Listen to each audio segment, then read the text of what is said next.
Lion TV big ನ್ಯೂಸ್ಗೆ ಸ್ವಾಗತ. ನಾನು ಲಾವಣ್ಯ. ಕೇರಳ ಸಿಎಂ ಪಿಣರಾಯಿ ವಿಜಯನ್ ಬುಲ್ಡೋಸರ್ ಆರೋಪಕ್ಕೆ ಸಿಎಂ ಸಿದ್ದರಾಮಯ್ಯ ಖಡಕ್ ತಿರುಗೇಟನ್ನ ಕೊಟ್ಟಿದ್ರು. ಇದೀಗ ಕಮ್ಯುನಿಸ್ಟರ ಕೆಂಪು ಕೋಟೆಗೆ ನುಗ್ಗಿ ಅಬ್ಬರಿಸೋದಕ್ಕೆ ಟಗರು ಪ್ಲಾನ್ ಸಿದ್ಧವಾಗಿದೆ. ಅದುವೇ ವರ್ಕಾಲ್ದಲ್ಲಿ ನಡೆಯೋ ಅಹಿಂದ ಸಮಾವೇಶ. ಇನ್ನು ಇದೇ ಬುಲ್ಡೋಸರ್ ವಿಚಾರಕ್ಕೆ ಎಐಸಿಸಿ ಪ್ರಧಾನ ಕಾರ್ಯದರ್ಶಿ ಕೆಸಿ ವೇಣುಗೋಪಾಲ್ ಎಂಟ್ರಿ ಕೊಟ್ಟಿದ್ದಾರೆ. ಅದು ಯಾಕೆ ಗೊತ್ತಾ?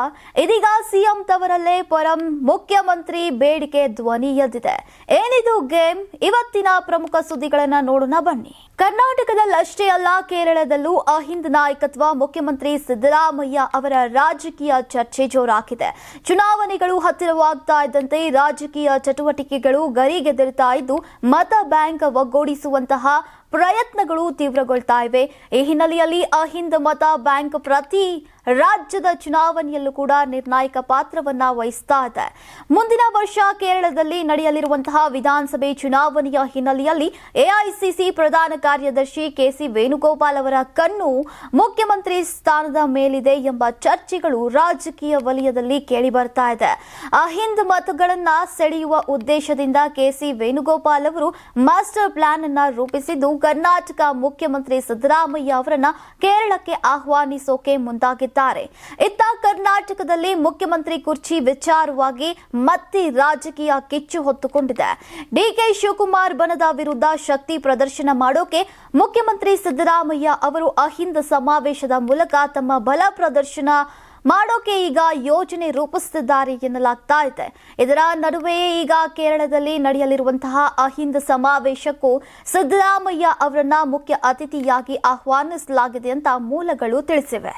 ಬೆಂಗಳೂರು ಕೋಗಿಲು ಲೇಔಟ್ನಲ್ಲಿ ನಡೆದಂತಹ ಅನಧಿಕೃತ ಮನೆಗಳ ತೆರವು ವಿಚಾರಕ್ಕೆ ಎಐಸಿಸಿ ಪ್ರಧಾನ ಕಾರ್ಯದರ್ಶಿ ಕೆಸಿ ವೇಣುಗೋಪಾಲ್ ಎಂಟ್ರಿ ನೀಡಿದ್ದಾರೆ. ಕೋಗಿಲು ಬಡಾವಣೆಯಲ್ಲಿ ನಡೆದಂತಹ ತೆರವು ಕಾರ್ಯಾಚರಣೆಯಿಂದ ಹಲವು ಕುಟುಂಬಗಳು ಬೀದಿಗೆ ಬಂದಿದ್ದು ಈ ಕ್ರಮದ ವಿರುದ್ಧ ಆಕ್ಷೇಪಗಳು ವ್ಯಕ್ತವಾಗ್ತಾ ಇವೆ. ಈ ವಿಚಾರಕ್ಕೆ ಸಂಬಂಧಿಸಿ ಕಾಂಗ್ರೆಸ್ ಸರ್ಕಾರದ ಕ್ರಮವನ್ನ ಕೇರಳ ಮುಖ್ಯಮಂತ್ರಿ ಪಿಣರಾಯಿ ವಿಜಯನ್ ಕೂಡ ಟೀಕಿಸಿದ್ದಾರೆ. ಈಗ ಈ ವಿಷಯ ರಾಷ್ಟ್ರ ಮಟ್ಟದಲ್ಲಿ ಚರ್ಚೆಯಾಗ್ತಾ ಇರುವಂತಹ ನಡುವೆಯೇ ಎಐಸಿಸಿ ಪ್ರಧಾನ ಕಾರ್ಯದರ್ಶಿ ಕೆಸಿ ವೇಣುಗೋಪಾಲ್ ಟ್ವೀಟ್ ಮೂಲಕ ತಮ್ಮ ನಿಲುವನ್ನ ಸ್ಪಷ್ಟಪಡಿಸಿದ್ದಾರೆ. ಅನಧಿಕೃತ ಮನೆಗಳ ತೆರವು ಪ್ರಕರಣಕ್ಕೆ ಸಂಬಂಧಿಸಿ ಕರ್ನಾಟಕ ಮುಖ್ಯಮಂತ್ರಿ ಸಿದ್ದರಾಮಯ್ಯ ಮತ್ತು ಉಪಮುಖ್ಯಮಂತ್ರಿ ಡಿಕೆ ಶಿವಕುಮಾರ್ ಅವರೊಂದಿಗೆ ಮಾತನಾಡಿರುವುದಾಗಿ ಅವರು ತಿಳಿಸಿದ್ದಾರೆ. ಇನ್ನು ಈ ರೀತಿಯ ಕ್ರಮಗಳನ್ನು ಹೆಚ್ಚಿನ ಎಚ್ಚರಿಕೆ, ಸೂಕ್ಷ್ಮತೆ ಮತ್ತು ಸಹಾನುಭೂತಿಯಿಂದ ಕೈಗೊಳ್ಳಬೇಕಾಗಿತ್ತು ಅಂತ ಕೆಸಿ ವೇಣುಗೋಪಾಲ್ ಅವರು ಹೇಳಿದ್ದಾರೆ. ಅದಲ್ಲದೆ ಸಂತ್ರಸ್ತರೊಂದಿಗೆ ತಾವು ವೈಯಕ್ತಿಕವಾಗಿ ಮಾತನಾಡಲಿದ್ದು ಅವರಿಗೆ ಪುನರ್ವಸತಿಯನ್ನ ಕಲ್ಪಿಸುವಂತಹ ಭರವಸೆಗಳನ್ನ ನೀಡಿದ್ದಾರೆ. ಇನ್ನು ಈ ವಿಚಾರದಲ್ಲಿ ಎಐಸಿಸಿ ಕಳವಳವನ್ನ ವ್ಯಕ್ತಪಡಿಸಿದೆ ಅಂತ ಅವರು ತಿಳಿಸಿದ್ದಾರೆ. ಗೃಹ ಸಚಿವ ಡಾಕ್ಟರ್ ಜಿ ಪರಮೇಶ್ವರ್ ಅವರನ್ನ ಸಿಎಂ ಮಾಡುವಂತೆ ಸಿಎಂ ಸಿದ್ದರಾಮಯ್ಯ ತವರು ಜಿಲ್ಲೆಯಲ್ಲೇ ಆಗ್ರಹ ಕೇಳಿ ಬಂದಿದೆ. ಮೈಸೂರಿನಲ್ಲಿ ಡಾಕ್ಟರ್ ಜಿ ಪರಮೇಶ್ವರ್ ಅಭಿಮಾನಿಗಳು ಸುದ್ದಿಗೋಷ್ಠಿಯನ್ನ ನಡೆಸಿ ಇಂತಹದ್ದೊಂದು ಒತ್ತಾಯವನ್ನ ಮಾಡಿದ್ದಾರೆ. ಈ ವೇಳೆ ಸಿಎಂ ಸಿದ್ದರಾಮಯ್ಯ ಅವರ ವಿರುದ್ಧವೂ ಆಕ್ರೋಶವನ್ನ ವ್ಯಕ್ತಪಡಿಸಿದ ಪರಂ ಅಭಿಮಾನಿಗಳು ಮೈಸೂರಿಗೆ ನೀವೇ ಲೀಡರ್ ಆಗಬೇಕು ಅನ್ನೋದು ನಿಮ್ಮ ಭ್ರಮೆ. ಹಿಂದಂತ ಹೇಳಿ ಅಧಿಕಾರ ನೀವು ತಗೊಳ್ಳೋದಲ್ಲ, ಬದಲಾಗಿ ನಮಗೂ ಅಧಿಕಾರ ಕೊಡಿ ಅಂತ ಆಗ್ರಹಿಸಿದ್ದಾರೆ. ಸಿಎಂ ತವರು ಜಿಲ್ಲೆ ಮೈಸೂರಿನಲ್ಲಿ ದಲಿತ ಸಿಎಂ ಕೂಗು ಕೇಳಿ ಬಂದಿದೆ. ಅದರಲ್ಲೂ ಗೃಹ ಸಚಿವ ಡಾಕ್ಟರ್ ಜಿ ಪರಮೇಶ್ವರ್ ಅವರನ್ನ ಸಿಎಂ ಮಾಡಬೇಕು ಅನ್ನೋ ಆಗ್ರಹ ಕೇಳಿ ಬಂದಿದೆ.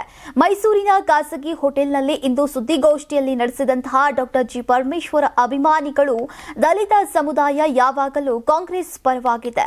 ಅನೇಕ ಸಂದರ್ಭದಲ್ಲಿ ದಲಿತರಿಗೆ ಸಿಎಂ ಸ್ಥಾನ ಕೈ ತಪ್ಪಿದೆ ಅಂತ ಬೇಸರವನ್ನ ವ್ಯಕ್ತಪಡಿಸಿದ್ರು. ಡಾಕ್ಟರ್ ಜಿ ಪರಮೇಶ್ವರ್ ಅವರಿಗೆ ಈಗ 2013ರಲ್ಲಿ ಸಿಎಂ ಆಗೋ ಅವಕಾಶ ಇತ್ತು. ಆ ವೇಳೆ ಅವರನ್ನ ಹೇಗೆ ಸೋಲಿಸಿದ್ರು ಅನ್ನೋದು ಗೊತ್ತಿದೆ ಅಂತ ಆಕ್ರೋಶವನ್ನ ವ್ಯಕ್ತಪಡಿಸಿದ್ರು. ಅನೇಕರು ನಾವೇ ಪಾರ್ಟಿ ಅಧಿಕಾರಕ್ಕೆ ತಂದಿದ್ದೇವೆ ಅಂತ ಹೇಳುವಾಗ ಪ್ರತಿ ಬಾರಿಯೂ ಕಾಂಗ್ರೆಸ್ ಪಕ್ಷವನ್ನ ದಲಿತ ಸಮುದಾಯ ಬೆಂಬಲಿಸ್ತಾ ಬಂದಿದೆ. ದಲಿತರಿಗೆ ಅನ್ಯಾಯವಾಯಿತು, ಯಾರ ಪಾರ್ಟಿ ಬಿಟ್ಟು ಹೋಗಿಲ್ಲ.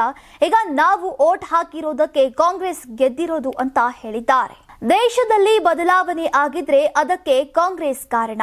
ಗಾಂಧಿ ಹೆಸರು ಅಳಿಸೋಕೆ ಬಿಡಬಾರದು. ನಾವೆಲ್ಲರೂ ಒಟ್ಟಾಗಿ ಹೋರಾಟ ಮಾಡಬೇಕು. 60-40 ಶೇರ್ ಕೊಡಬೇಕು ಅಂತ ಕೇಂದ್ರ ನರೇಗಾ ಯೋಜನೆ ಬದಲಾವಣೆ ಮಾಡಿದೆ. ಇದರಿಂದ ರಾಜ್ಯದ ಮೇಲೆ 25,000 ಕೋಟಿ ರೂಪಾಯಿ ಆರ್ಥಿಕ ಹೊಣೆ ಬೀಳ್ತಾ ಇದೆ ಅಂತ ಕಳವಳವನ್ನ ವ್ಯಕ್ತಪಡಿಸಿದ್ದಾರೆ ಅಂತ ಮುಖ್ಯಮಂತ್ರಿ ಸಿದ್ದರಾಮಯ್ಯ ಅವರು ಹೇಳಿದ್ದಾರೆ. ಕೆಪಿಸಿಸಿ ಕಚೇರಿಯಲ್ಲಿಂದು ನಡೆದಂತಹ ಕಾಂಗ್ರೆಸ್ ಸಂಸ್ಥಾಪಕ ದಿನಾಚರಣೆಯ ಕಾರ್ಯಕ್ರಮವನ್ನುದ್ದೇಶಿಸಿ ಮಾತನಾಡಿದಂತಹ ಅವರು 21ನೇ ಶತಮಾನಕ್ಕೆ ಅಭಿವೃದ್ಧಿ ತಂದವರು ಕಾಂಗ್ರೆಸ್ನವರು. ಬಿಜೆಪಿ ಕೊಡುಗೆ ಶೂನ್ಯ. ದೇಶ ಒಡೆಯೋದು, ಸಮಾಜ ಒಡೆಯೋದು, ಜಾತಿ ವ್ಯವಸ್ಥೆ ಹುಟ್ಟು ಹಾಕಿದ್ದು ಇವಿಷ್ಟೇ ಬಿಜೆಪಿಯ ಕೊಡುಗೆ. ಚಾತುರ್ವರ್ಣ ವ್ಯವಸ್ಥೆಯನ್ನ ಹುಟ್ಟು ಹಾಕಿದ್ದು ಬಿಜೆಪಿಯವರೇ. ಸಮಾನ ಅವಕಾಶ ಬಂದಿದ್ದು ಸಂವಿಧಾನದ ರಚನೆ ಆದ ಮೇಲೆ. ಭಾರತ ಪ್ರಜಾಪ್ರಭುತ್ವ ದೇಶ. ವಿಶ್ವದ ಇತಿಹಾಸದಲ್ಲಿ ಇಷ್ಟು ದೊಡ್ಡ ಪ್ರಜಾಪ್ರಭುತ್ವ ಬೇರೆ ಕಡೆ ಇಲ್ಲ ಅಂತ ಅವರು ಸ್ವಾತಂತ್ರ್ಯ ಹೋರಾಟದ ದಿನಗಳಲ್ಲಿ ಕಾಂಗ್ರೆಸ್ ಪಕ್ಷದ ಪಾತ್ರವನ್ನ ಸ್ಮರಿಸಿದ್ದಾರೆ. ಇಡೀ ದೇಶದಲ್ಲಿ ಹೆಚ್ಚು ಕಾರ್ಯಕರ್ತರು ಇರುವಂತಹ ಪಕ್ಷ ಕಾಂಗ್ರೆಸ್. ಇದನ್ನ ಉಳಿಸೋಕೆ ನಾವೆಲ್ಲರೂ ಕೆಲಸ ಮಾಡೋಣ ಅಂತ ಕರೆ ನೀಡಿದ್ದಾರೆ. ರಾಮ ಜನ್ಮಭೂಮಿ ಅಯೋಧ್ಯೆಯ ರಾಮ ಮಂದಿರಕ್ಕೆ ಈಗಾಗಲೇ ವಿಶ್ವದ ಹಲವು ಭಾಗಗಳಿಂದ ಕೋಟ್ಯಾಂತರ ಸಂಖ್ಯೆಯಲ್ಲಿ ಭಕ್ತರು ಭೇಟಿ ನೀಡ್ತಾ ಇದ್ದು ವಿಶ್ವ ಮಟ್ಟದಲ್ಲಿ ರಾಮ ಮಂದಿರ ಗಮನ ಸೆಳೆದಿದೆ. ಆದರೆ ಇದುವರೆಗೂ ದಕ್ಷಿಣ ಭಾರತದ ಯಾವುದೇ ರಾಜ್ಯದ ಮುಖ್ಯಮಂತ್ರಿ ಅಲ್ಲಿಗೆ ಭೇಟಿ ನೀಡಿರಲಿಲ್ಲ. ಇದೀಗ ಆಂಧ್ರ ಸಿಎಂ ಚಂದ್ರಬಾಬು ನಾಯ್ಡು ಅಯೋಧ್ಯೆಯ ರಾಮ ಮಂದಿರಕ್ಕೆ ಭೇಟಿ ನೀಡಿದ್ದಾರೆ. ಹೌದು, ಆಂಧ್ರದ ಸಿಎಂ ಚಂದ್ರಬಾಬು ನಾಯ್ಡು ಉತ್ತರ ಪ್ರದೇಶದ ಅಯೋಧ್ಯೆಯ ರಾಮ ಮಂದಿರಕ್ಕೆ ಭೇಟಿ ನೀಡಿ ಗಮನವನ್ನ ಸೆಳೆದಿದ್ದಾರೆ. ರಾಮರಾಜ್ಯವು ಕೇಂದ್ರ ಸರ್ಕಾರದ ಶ್ರಮದ ಫಲವಾಗಿದೆ. ಈ ಮಂದಿರವನ್ನ ನಿರ್ಮಿಸೋಕೆ ಕೊಡುಗೆ ನೀಡಿದಂತಹ ಎಲ್ಲರಿಗೂ ನಾನು ಕೃತಜ್ಞನಾಗಿದ್ದೇನೆ ಅಂತ ಹೇಳಿದ್ದಾರೆ. ಇದುವರೆಗೂ ಕರ್ನಾಟಕ, ಆಂಧ್ರಪ್ರದೇಶ, ತಮಿಳುನಾಡು, ಕೇರಳ ಸೇರಿದಂತೆ ದಕ್ಷಿಣ ಭಾರತದ ಯಾವುದೇ ರಾಜ್ಯದ ಮುಖ್ಯಮಂತ್ರಿಗಳು ರಾಮ ಮಂದಿರಕ್ಕೆ ಭೇಟಿ ನೀಡಿರಲಿಲ್ಲ. ಇದೇ ಮೊದಲ ಬಾರಿಗೆ ಚಂದ್ರಬಾಬು ನಾಯ್ಡು ಅಯೋಧ್ಯೆಗೆ ಭೇಟಿ ನೀಡಿ ಈ ಸಾಲಿನಲ್ಲಿ ಮೊದಲಿಗರಾಗಿದ್ದಾರೆ. ಪಶ್ಚಿಮ ಬಂಗಾಳದಲ್ಲಿ 2026ರ ವಿಧಾನಸಭಾ ಚುನಾವಣೆಗೆ ಸಿದ್ಧತೆ ಆರಂಭವಾಗಿದ್ದು ಆಡಳಿತಾರೂಢ ಟಿಎಂಸಿ ಪಕ್ಷವು ಈಗ ಹೊಸ ಘೋಷಣೆ ಮತ್ತೆ ಲೋಗೋವನ್ನ ಬಿಡುಗಡೆ ಮಾಡಿದೆ. ಜೋತೋಯ್ ಕರೋ ಹಮ್ಲಾ ಆಭಾರ್ ಜಿತ್ಬೆ ಬಾಂಗ್ಲಾ.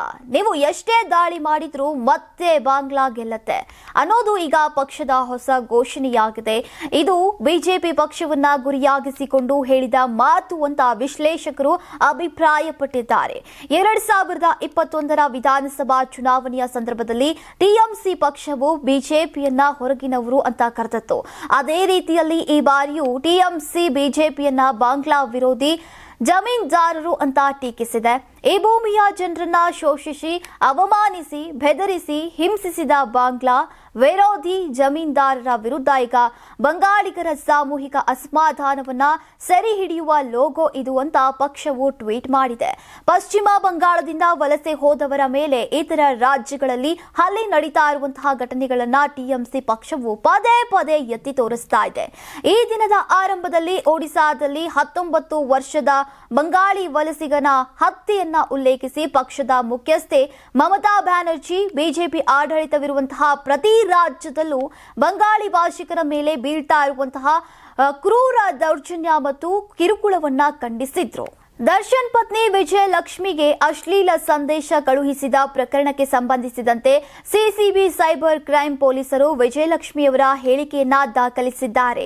ದೂರಿನಲ್ಲಿ ಹೇಳಿರುವ ಅಂಶಗಳನ್ನೇ ವಿಜಯಲಕ್ಷ್ಮಿ ಹೇಳಿಕೆಯಲ್ಲೂ ಕೂಡ ನೀಡಿದ್ದಾರೆ. ಇನ್ನು ದೂರು ದಾಖಲಾಗ್ತಾ ಇದ್ದಂತೆ ಆರೋಪಿಗಳು ಪೊಲೀಸರಿಂದ ತಪ್ಪಿಸಿಕೊಳ್ಳೋಕೆ ಕಾಮೆಂಟ್ ಮಾಡಿದ 18 ಅಕೌಂಟ್ ಅನ್ನ ಡಿಲೀಟ್ ಮಾಡಿದ್ದಾರೆ. ಆದರೆ ಆರೋಪಿಗಳು ಅಕೌಂಟ್ ಡಿಲೀಟ್ ಮಾಡೋ ಮೊದಲೇ ಪೊಲೀಸರು ಅಕೌಂಟ್ಸ್ ಡೀಟೇಲ್ಸ್ ಅನ್ನ ಪಡೆದಿದ್ರು. ಬಳಿಕ 18 ಅಕೌಂಟ್ಸ್ ಹ್ಯಾಂಡ್ಲರ್ಸ್ ಡೀಟೇಲ್ಸ್ ಅನ್ನ ಕೇಳಿ ಮೆಟಾಗೆ ಪತ್ರವನ್ನ ಬರೆದಿದ್ರು. ಆದ್ರೆ ಪತ್ರಕ್ಕೆ ರಿಪ್ಲೈ ಬರುವವರೆಗೂ ಕಾಯಬಾರದು ಅಂತ ಕಮಿಷನರ್ ಸೀಮಂತ್ ಕುಮಾರ್ ಸಿಂಗ್ ಸೂಚನೆಯನ್ನ ನೀಡಿದ್ರು. ಹೀಗಾಗಿ ಬಹುತೇಕ ನಾಳೆ ಸಂಜೆ ಒಳಗೆ ಅಶ್ಲೀಲ ಕಾಮೆಂಟ್ಸ್ ಮಾಡಿರೋ ಅಕೌಂಟ್ಸ್ ಹ್ಯಾಂಡ್ಲರ್ಸ್ ಮಾಹಿತಿ ಪೊಲೀಸರ ಕೈ ಸೇರಲಿದೆ. ಕ್ಯಾನ್ಸರ್ ಜಗತ್ತಿನ ಅತ್ಯಂತ ಅಪಾಯಕಾರಿ ಕಾಯಿಲೆ. ಕ್ಯಾನ್ಸರ್ ಎಂಬ ಪದ ಕೇಳಿದ್ರೆ ಸಾಕು ಬೆಚ್ಚಿ ಬೀಳ್ತಿದ್ದಾರೆ. ಇವತ್ತಿನ ಕಾಲದಲ್ಲಿ ಬದಲಾಗ್ತಾ ಇರುವಂತಹ ಜೀವನ ಶೈಲಿಯೊಂದಿಗೆ ಪ್ರಪಂಚದಾದ್ಯಂತ ಕೊಲೊರೆಕ್ಟಲ್ ಕ್ಯಾನ್ಸರ್ ಪ್ರಕರಣಗಳು ಹೆಚ್ಚುತ್ತಾ ಇವೆ. ವಿಶೇಷವಾಗಿ ಯುವಕರು ಈ ಗಂಭೀರ ಕಾಯಿಲೆಗೆ ಬಲಿಯಾಗ್ತಾ ಇದ್ದಾರೆ. ಕಿಮೋಥೆರಪಿ ಮತ್ತು ಇಮ್ಯುನೋಥೆರಪಿಯಂತಹ ಸಾಂಪ್ರದಾಯಿಕ ಚಿಕಿತ್ಸೆಗಳ ಹೊರತಾಗಿಯೂ ಹೆಚ್ಚಿನ ಸಂದರ್ಭಗಳಲ್ಲಿ ಯಶಸ್ಸಿನ ಪ್ರಮಾಣ ಕಡಿಮೆ. ಆದಾಗ್ಯೂ ಜಪಾನಿನ ವಿಜ್ಞಾನಿಗಳು ಕ್ಯಾನ್ಸರ್ ಚಿಕಿತ್ಸೆಯಲ್ಲಿ ಕ್ರಾಂತಿಕಾರಿ ಬದಲಾವಣೆ ತರಬಹುದಾದಂತಹ ಆವಿಷ್ಕಾರವನ್ನ ಮಾಡಿದ್ದಾರೆ.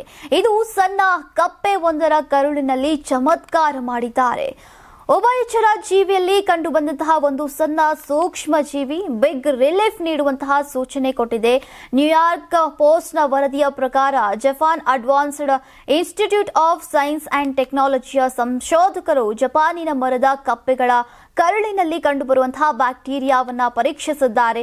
ಜಪಾನಿನ ಮರದ ಕಪ್ಪೆಗಳು ಫೈರ್ ಬೆಲ್ಲಿ, ನ್ಯೂಟ್ಗಳು ಮತ್ತು ಹುಲ್ಲು ಹಲ್ಲಿಗಳು ಸೇರಿದಂತೆ ಒಟ್ಟು 45 ವಿಭಿನ್ನ ಬ್ಯಾಕ್ಟೀರಿಯಾದ ಪ್ರಭೇದಗಳನ್ನು ಪರೀಕ್ಷೆಗೆ ಬಳಸಿದ್ರು. ಇತ್ತೀಚೆಗಂತೂ ಎಲ್ಲಿ ನೋಡಿದ್ರೂ ಕೂಡ ದರೋಡೆಗಳೇ ಹೆಚ್ಚಾಗ್ತಾ ಇವೆ. ಅದೇ ರೀತಿ ಹುಣಸೂರಿನಲ್ಲೂ ಕೂಡ ಈಗ ಕಳ್ಳತನವಾಗಿದೆ. ಹುಣಸೂರು ಬಸ್ ನಿಲ್ದಾಣದ ಹಿಂದಿರುವಂತಹ ಸ್ಕೈ ಗೋಲ್ಡ್ ಅಂಡ್ ಡೈಮಂಡ್ ಮಳಿಗೆಯಲ್ಲಿದ್ದಂತಹ ಸುಮಾರು 4 ರಿಂದ 5 ಕೋಟಿ ರೂಪಾಯಿ ಮೌಲ್ಯದ ಚಿನ್ನ ಮತ್ತು ವಜ್ರಾಭರಣ ದರೋಡೆ ಮಾಡಲಾಗಿದೆ. ಬೈಕ್ನಲ್ಲಿ ಬಂದಂತಹ 5 ಮುಸುಕುದಾರಿಗಳು ಅಂಗಡಿ ಮ್ಯಾನೇಜರ್ ಅಗ್ಜರ್ ಮೇಲೆ ಏಕಾಏಕಿ ಗುಂಡಿನ ದಾಳಿ ನಡೆಸಿದ್ದಾರೆ. ಹುಣಸೂರು ಬಸ್ ನಿಲ್ದಾಣದ ಹಿಂದಿರುವಂತಹ ಸ್ಕೈ ಗೋಲ್ಡ್ ಅಂಡ್ ಡೈಮಂಡ್ ಮಳಿಗೆಯಲ್ಲಿದ್ದಂತಹ ಸುಮಾರು 4 ರಿಂದ 5 ಕೋಟಿ ರೂಪಾಯಿ ಮೌಲ್ಯದ ಚಿನ್ನ ಮತ್ತು ವಜ್ರಾಭರಣ ದರೋಡೆ ಮಾಡಲಾಗಿದೆ. ಬೈಕ್ನಲ್ಲಿ ಬಂದಂತಹ 5 ಮುಸುಕುದಾರಿಗಳು ಅಂಗಡಿ ಮ್ಯಾನೇಜರ್ ಅಗ್ಜರ್ ಮೇಲೆ ಏಕಾಏಕಿ ಗುಂಡಿನ ದಾಳಿ ನಡೆಸಿದ್ದಾರೆ. ಇದರಿಂದ ಮಳಿಗೆಯಲ್ಲಿದ್ದಂತಹ ಇತರ ಸಿಬ್ಬಂದಿ ಗಾಬರಿಯಾಗಿದ್ದಾರೆ. ನಂತರ ಅಲ್ಲಿದ್ದಂತಹ ಚಿನ್ನಾಭರಣ, ವಜ್ರಾಭರಣ ಜೊತೆಗೆ ಮೌಲ್ಯಯುತ ವಸ್ತುಗಳನ್ನು ದೋಚಿಕೊಂಡು ಹೋಗಿದ್ದಾರೆ. 5ರಲ್ಲಿ ಓರ್ವ ದರೋಡೆಕೋರ ಅಲ್ಲಿಂದ ಪರಾರಿ ಆಗುವ ವೇಳೆ ಹೆಲ್ಮೆಟ್ ಬಿಟ್ಟು ಹೋಗಿದ್ದಾನೆ. ಗುಂಡಿನ ದಾಳಿಯಲ್ಲಿ ಮ್ಯಾನೇಜರ್ ಅಕ್ಸರ್ಗೆ ಗಾಯಗಳಾಗಿವೆ ಮತ್ತು ಸದ್ಯ ಅವರನ್ನ ಆಸ್ಪತ್ರೆಗೆ ದಾಖಲು ಮಾಡಲಾಗಿದ್ದು ಪ್ರಾಣಾಪಾಯದಿಂದ ಪಾರಾಗಿದ್ದಾರೆ. ಸ್ಥಳಕ್ಕೆ ಹುಣಸೂರು ಪೊಲೀಸರು ದೌಡಾಯಿಸಿ ತನಿಖೆಯನ್ನ ಆರಂಭಿಸಿದ್ದಾರೆ. ನನ್ನ ದೇಹ ಚರ್ಚೆಯ ವಿಷಯವಲ್ಲ, ನಿಮ್ಮ ಅಭಿಪ್ರಾಯ ಬೇಕಾದ್ರೆ ನಾನು ಕೇಳ್ತೇನೆ ಅಂತ ಕಿಚ್ಚ ಸುದೀಪ್ ಮಗಳು ಸಾನ್ವಿ ಸುದೀಪ್ ಕೆಟ್ಟದ್ದಾಗಿ ಕಾಮೆಂಟ್ ಮಾಡೋರರ ವಿರುದ್ಧ ಆಕ್ರೋಶವನ್ನ ವ್ಯಕ್ತಪಡಿಸಿದ್ದಾರೆ. ಸ್ಯಾಂಡಲ್ವುಡ್ನಲ್ಲಿ ಪ್ರಸ್ತುತ ದಚ್ಚು ಕಿಚ್ಚನ ಫ್ಯಾನ್ಸ್ ಮಧ್ಯೆ ವಾರ್ ನಡೀತಾ ಇದೆ. ಈ ಬೆಳವಣಿಗೆಯ ಮಧ್ಯೆ ಈಗ ಕಿಚ್ಚ ಸುದೀಪ್ ಅವರ ಮಾರ್ಕ್ ಸಿನಿಮಾ ರಿಲೀಸ್ ಆಯಿತು. ಮಾರ್ಕ್ ಚಿತ್ರದ ಮಸ್ತ್ ಮಲೈಕಾ ಹಾಡನ್ನ ಸುದೀಪ್ ಮಗಳು ಸಾನ್ವಿ ಅವರು ಹಾಡಿದ್ದಾರೆ. ಈ ಹಾಡು ಸಖತ್ ಹಿಟ್ ಆಗಿದ್ದು ಬೆನ್ನಲ್ಲೇ ಈಗ ಸಾನ್ವಿ ಅವರು ವೈರಲ್ ಆಗಿದ್ದಾರೆ. ಇದೇ ಹಾಡಿಗೆ ಸಾನ್ವಿ ಅವರ ಲುಕ್ಗೆ ಸಂಬಂಧಿಸಿದಂತೆ ಟ್ರೋಲ್ ಮಾಡಿ ನೆಗೆಟಿವ್ ಕಾಮೆಂಟ್ಗಳತ್ತ ಹಲವು ಕಿಡಿಗೇಡಿಗಳು ಕಾಮೆಂಟ್ ಅನ್ನ ಹಾಕ್ತಾ ಇದ್ರು. ಅದಲ್ಲದೆ ಈಗ ಮಾರ್ಕ್ ಚಿತ್ರ ವೀಕ್ಷಣೆಗೆ ಹೋಗಿದ್ದಂತಹ ಸಂದರ್ಭದಲ್ಲಿನ ವಿಡಿಯೋಗಳನ್ನ ಇಟ್ಕೊಂಡು ಸಾನ್ವಿ ಅವರನ್ನ ಟ್ರೋಲ್ ಮಾಡ್ತಾ ಇದ್ರು, ಬಾಡಿ ಶೇಮಿಂಗ್ ಮಾಡಿ ವೈರಲ್ ಮಾಡಿದ್ರು. ಇದೇ ವಿಚಾರವಾಗಿ ಈಗ ನಿನ್ನೆ ಪ್ರತಿಕ್ರಿಯಿಸಿದಂತಹ ಕಿಚ್ಚ ಸುದೀಪ್ ಅವರು ಕೆಟ್ಟ ಕಾಮೆಂಟ್ಗಳ ಬಗ್ಗೆ ನಾನು ತಲೆಯೇ ಕೆಡಿಸಿಕೊಳ್ಳಲ್ಲ, ನನ್ನ ಮಗಳು ಜಾನೆ, ಆಕೆ ನನಗಿಂತ ಎತ್ತರಕ್ಕೆ ಬೆಳಿತಾಳೆ ಎಂದಿದ್ದಾರೆ. ಇನ್ನು ಅಪ್ಪನ ಈ ಹೇಳಿಕೆಯ ಬೆನ್ನಲ್ಲೇ ಬಾಡಿ ಶೇಮಿಂಗ್ ಮಾಡೋರ್ಗೆ ಸಾನ್ವಿ ಕೌಂಟರ್ ಅನ್ನ ನೀಡಿದ್ದಾರೆ. ನನ್ನ ದೇಹ ನಿಮಗೆ ಚರ್ಚೆಯ ವಿಷಯವಲ್ಲ, ಹಾಗೇನಾದ್ರೂ ಇದ್ರೆ ನಾನೇ ಅಭಿಪ್ರಾಯವನ್ನ ಹೇಳ್ತಿದ್ದೆ ಎಂದಿದ್ದಾರೆ.